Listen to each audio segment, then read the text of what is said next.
We all know that we all came from somewhere in the world.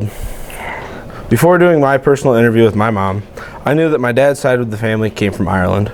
However, I did not know that my mom's side also came from Ireland.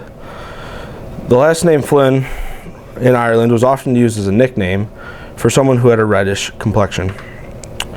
Today, I am here to inform you on the country of Ireland and its culture. In this speech, you will learn about Ireland's holidays, food, religion through a personal interview that I did with my mom and my internet research. The interview I did with my mom as I was unable to do it with my grandparents. My mom told me that my grandma was of Czechoslovakian descent and my grandpa was of Irish descent. My grandfather takes great pride in his Irish heritage. He loves to watch the Fighting Irish of Notre Dame every Saturday. I chose Ireland for the simple reason that both sides of my family came from this country, and I really wanted to learn more since I did not know much other than this is where I'm from. The food in Ireland, like many cultures, is something that brings a lot of people together. In Ireland, like many other Northern European countries, meat, bread, potatoes are very common in their meals. Other popular meals that the Irish love to eat are roasts and stews, which often contain meats like pork, turkey, lamb, and beef. Other foods that often accompany these meats are seafood and vegetables. The most common vegetable used in Irish dishes is potatoes. My personal favorite Irish dish is potato dumplings. Another Irish dish my family loves to eat is corned beef, which we usually eat around St. Patrick's Day. Ireland and the United States share a few holidays that they celebrate, such as New Year's, St. Patrick's Day, Easter, and Christmas. And all holy days of the official Irish Catholic calendar. One set of holidays I found very interesting in Ireland is that the first Monday of every month is considered a national holiday. Over 90% of people that live in Ireland practice Catholicism. They attend services in a church on Sunday mornings, and they also attend them on holidays such as Easter, Christmas Eve, and Christmas Day.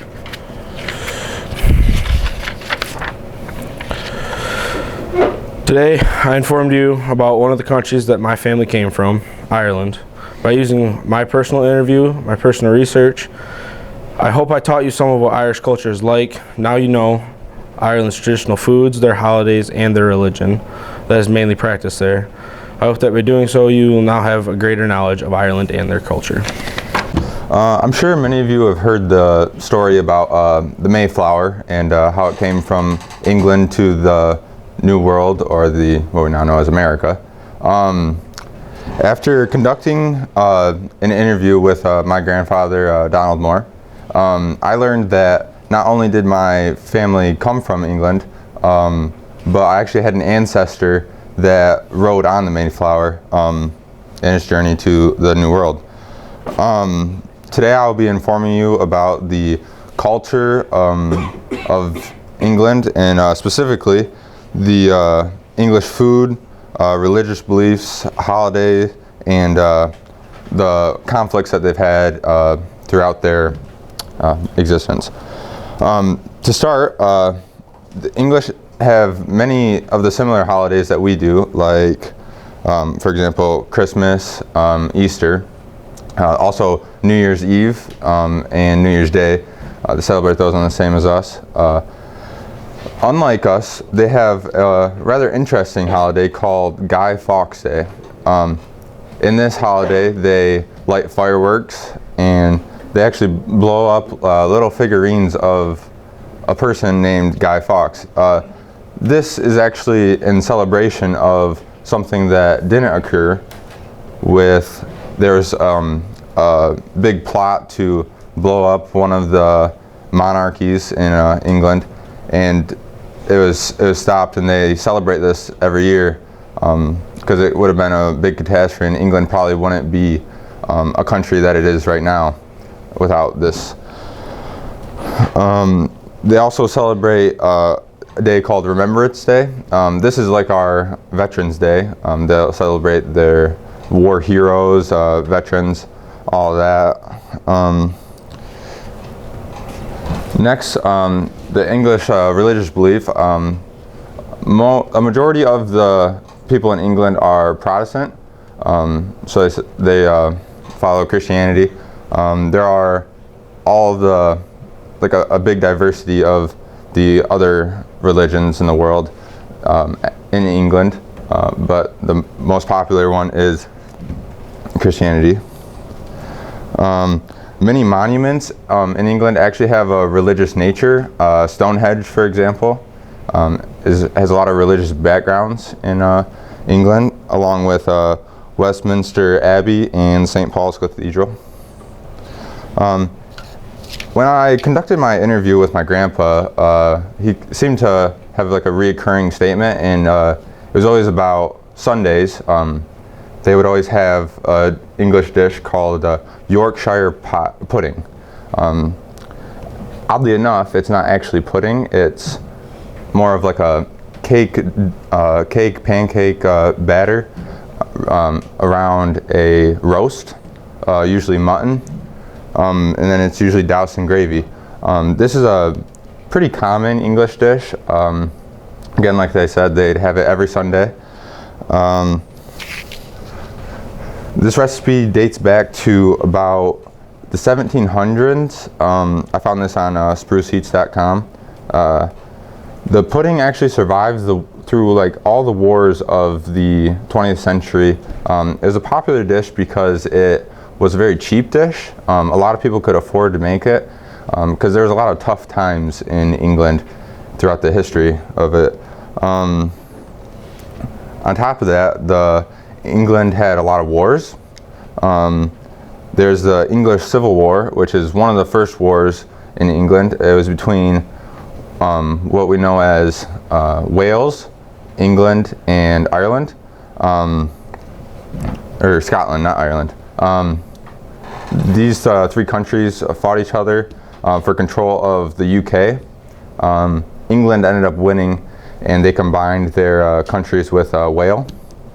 Another war is the 7 Years' War. It ranged from 1756 to 1763. This war was fought against Prussia, Austria, Sweden, Russia, Spain, and France. It was headed by France. It was for the control of the region, roughly around here. After the war, England was in debt around 150 million US dollars. Another war is the French and Indian War. This was actually fought in North America, right here in the New World.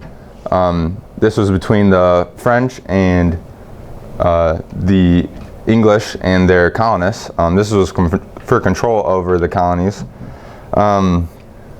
Then the war that we know as the American Revolution is known in England as the American War of Independence. This was fought in North America also. England ended up losing this war, which was, good for us. In conclusion, after conducting the personal interview with my grandfather and doing extensive research online, I now know a little bit more about my culture and where I'm from, and I hope you guys will know the holidays, religion, food, and war history of my country. Have you ever wondered about other ethnic groups, or maybe even wondered what ethnic group you were a part of? Well, I know I always have, and today I will be informing you about my heritage. I have done a personal interview with my great-grandmother, Jeanette Bellinger, and she explained to me that there are a few people from her side of the family that were Scottish, and today I'm going to inform you a bit about their culture and how they lived. I will tell you a bit about the history of the Scots. I will also inform you about traditions and beliefs, and lastly about their music. Firstly, I'm going to tell you about the history. The earliest imprint of the Scots comes from the Romans. The Romans controlled southern Britain in the 1st century AD in 84. The Romans had defeated the tribal armies, but they couldn't conquer the people of Scotland.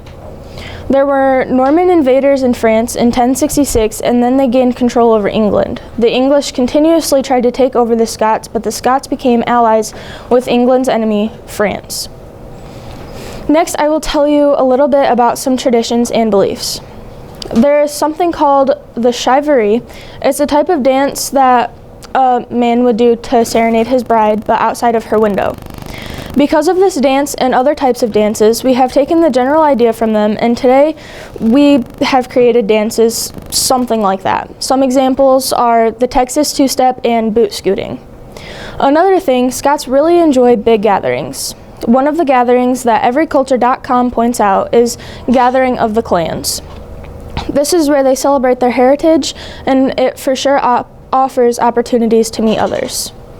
As some of you may know, some of the traditional dress includes kilts. These were made by an Englishman named Thomas Rawlinson. The older versions of kilts were just patches of cloth that covered down to the knees. It was originally made for nights outdoors as it would keep you warm. Lastly, I'll inform you about their music. There's actually a lot of Scottish influence when it comes to country music or even folk music. Usually their music tended to tell a story, usually of something sad or maybe even tragic happened. Some of the instruments used in their type of music were hammer, dulcimer, pedal steel guitar, and electric mandolins, which really emphasizes on today's type of country music. This type of music was brought over to the southern United States from immigrants, and they adapted their music to suit their purposes. In conclusion, I've always wanted to know more about my heritage, and I never really had a reason to look into it, and this really urged me to do so. In the personal interview, my grandma gave me some ideas. I thought that Scottish was more interesting considering I know the least about the Scots. I hope that I have informed you clearly on some of my heritage. Vikings. They're what you think about when you think of Scandinavia. Scandinavia, which is a group of countries, is made up of Denmark, Norway, and Sweden. I've done a personal interview with my father, Andrew Maney, and was told that I'm part German and Scandinavian. I've chosen Scandinavian, and I'll be talking about the mythology called Norse mythology, the food, and the government of Norway. Usually, when you think of mythology, most of you immediately think of Greek mythology, with Ares, Hades, and other gods. When I think of it, I think of Thor, Odin, Loki, and Balder. These are, in my opinion, the most important gods in Norse mythology. With the information I've gathered from the Norse mythology website, I have found that there are many different worlds and many different creatures. All of the worlds are connected with Yggdrasil, the world tree. We'll begin with Midgard, which is the first world, which is the world of humanity. It is encircled by the world serpent, which is also the son of Loki. Second is Asgard, the home of the Visir gods and goddesses, connected to Midgard by the Rainbow Bridge Bifrost, which there are two different tribes called the Vasir and the Vanir, but we don't really know why there are two or what the difference between the two are. Third is Vanaheim, home of the Vanir gods and goddesses. There isn't very much information about it. Fourth is Jotunheim, also known as Utgard, land of the giants, which is a very mountainous place. Fifth is Niflheim, the land of ice, and the home of primordial darkness, cold, mist, and ice. Sixth is Muspelheim, the land of the fire giants, which was also known as the end of the world through fire. Seventh, Alfheim, the world of the elves. Eighth is Svartalfheim, the world of the dwarves, which are the master blacksmiths and the craftsmen of the 9 worlds. Finally, the ninth is Hel. It is the home of the goddess, which is also named Hel, and where the dead go to rest. It's close to the Greek underworld, but it's not where someone goes to get punished or rewarded for doing or not doing something good or bad during their lives. It's simply somewhere just for the dead to go. Moving on to the food, according to the Everyculture website, in Norway, breakfast or frokost can be larger than lunch. It usually consists of coffee, breads, cold meats, cheese, or yogurt. On Constitution Day, which is May 17th, families usually eat flatbread with thinly sliced dried meats and milk porridge, with beer or aquavit as a beverage. On festive occasions, both restaurants and family meals may feature a cult board with a large array of cold meats, cheeses, shrimp, smoked or pickled fish, salads, and jams. Moving on to the government of Norway, coming from the Agriculture website again, it's a constitutional monarchy that divides responsibility between the parliament, or Storting, and the King's Council of State, which consists of a prime minister and other ministers of the state. The Storting, which consists of 165 representatives, is the supreme authority and controls finances.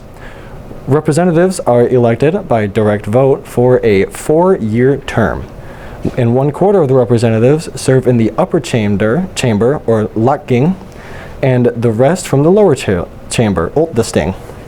Local government is also represented by 450 municipalities in 18 counties. In conclusion, I have told you some Norse mythology, what foods people eat, and the government of Norway. I hope you've learned something, and you all have a good afternoon. In my family, we have multiple different nationalities, including English, German, and Indian.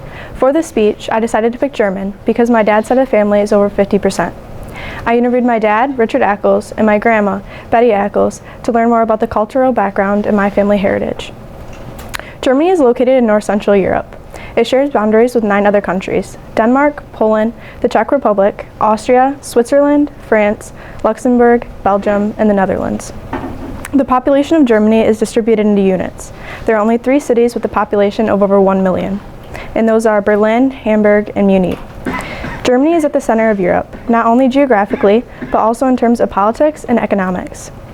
The country is Europe's second most popular after Russia, with more than 80 million people according to the World Factbook. The German economy is the largest of the continent and the 5th largest in the world. There are many different cultural aspects which start its roots at the beginning of the first millennium, even though it has lost and gained different traits. They have shaped not only Germany, but the whole continent of Europe. The 3 aspects I picked were food and drink, dress, and agriculture. Starting off with food, Germans love rich, hearty cuisine, though each area of Germany has its own definition of what a traditional meal looks like. Beer is the most popular alcoholic beverage, and the country is known as the birthplace of a number of beer varieties, including Pilsner, Weizenbier, which is wheat beer, and Alt. These beers were crafted accordingly to the purity law, a 16th century Bavarian law which stated that beer could only be brewed from barley, hops, and water. Brewers used the yeast available in the air. Brandy and schnapps were also favorite German alcoholic beverages. German beer is world-renowned and is produced mainly in Bavaria. It is estimated that the average German consumes around 140 liters per year, also being the 2nd largest consumer of beer in Europe, after the Czech Republic. In my family, during the holidays and every type of get-together, all of the adults will always be drinking just beer. Wurst, which means sausages in German, are an important part of their cuisine, which are made of pork, beef, and flavored differently. The average person in Germany consumes around 72 pounds of meat in just 1 year. For bread, there is a long tradition of bread baking, which Germans take pride in. There are breads with different shapes, tastes, and names, sweet, soft, and all the types of seeds you could think of. German cuisine is rich with many different types of traditional foods, including vegan and vegetarian.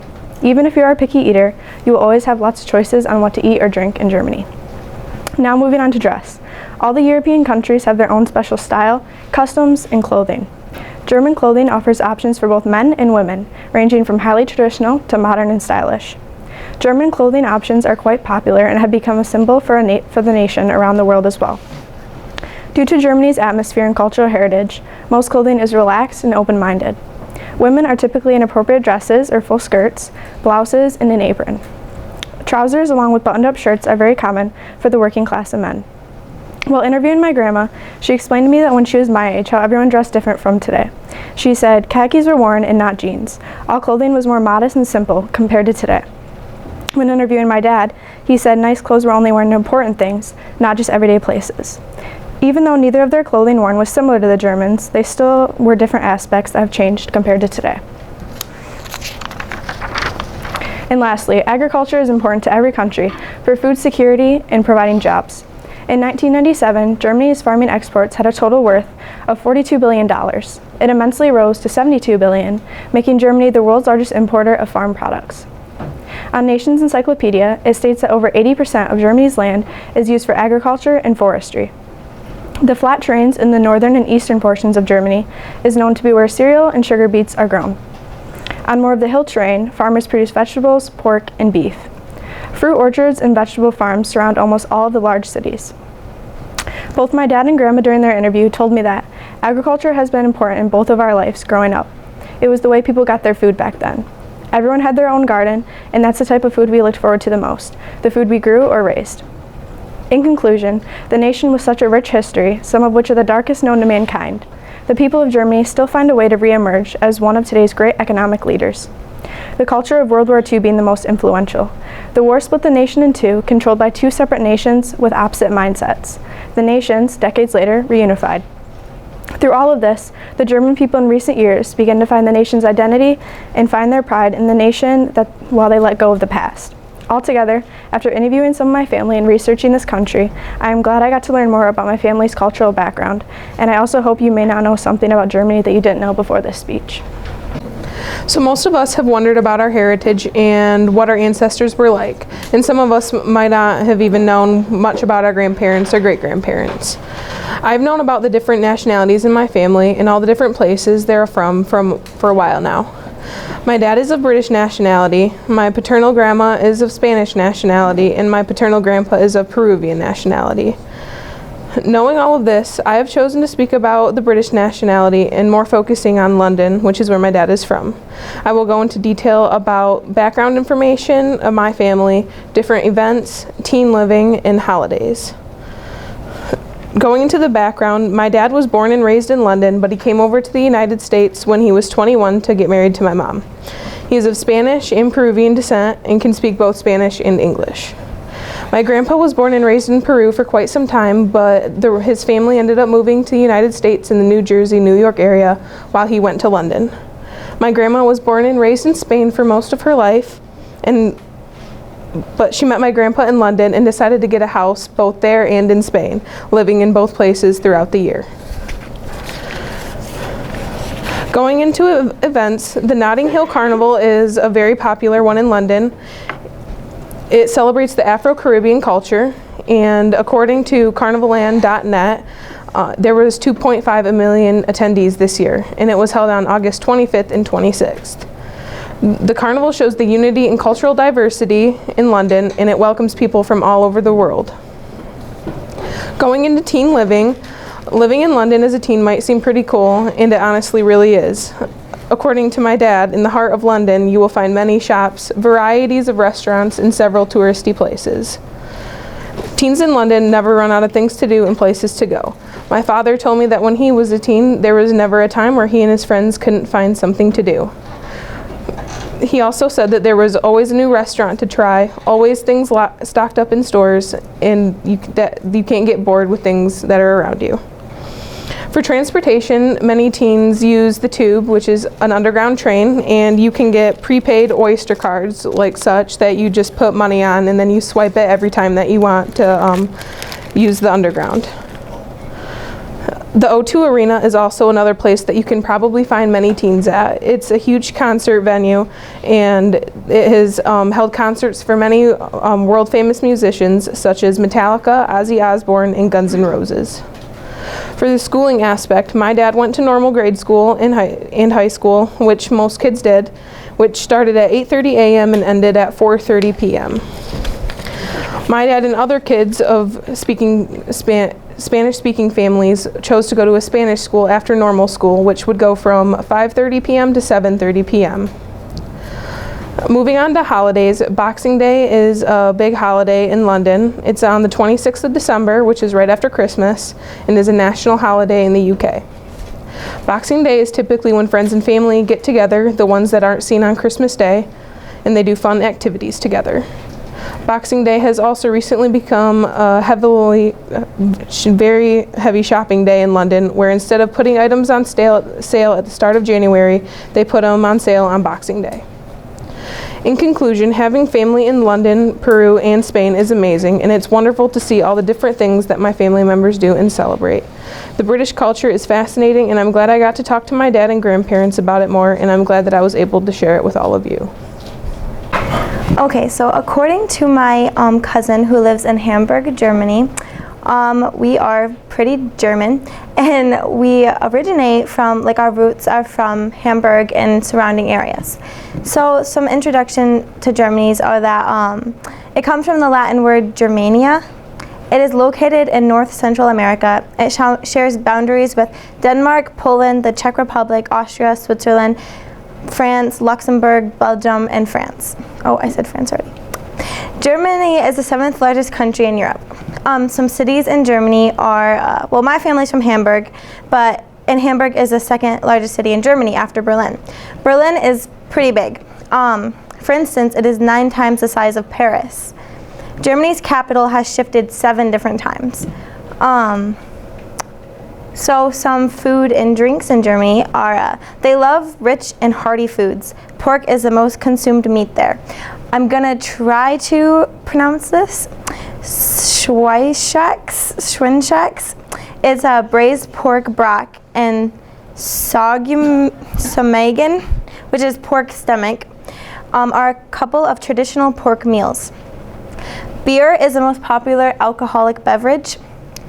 And some holidays that the German people celebrate is much like ours. They are Christian holidays such as Easter and Christmas. German Unification Day is a celebration on October 3rd that marks the reuniting of East and West Germany. It is also the only federal holiday. Oktoberfest, I think is how you pronounce it, is a holiday that starts each year on a Saturday in September and ends 16 to 18 days later on the first Sunday in October. It is the country's biggest beer bash. This tradition started in 1810 with the wedding of Crown Prince Ludwig of Bavaria to Princess Therese von Hildesbargens. Some German music. So Volksmusik and Oompa, I think is how you pronounce that.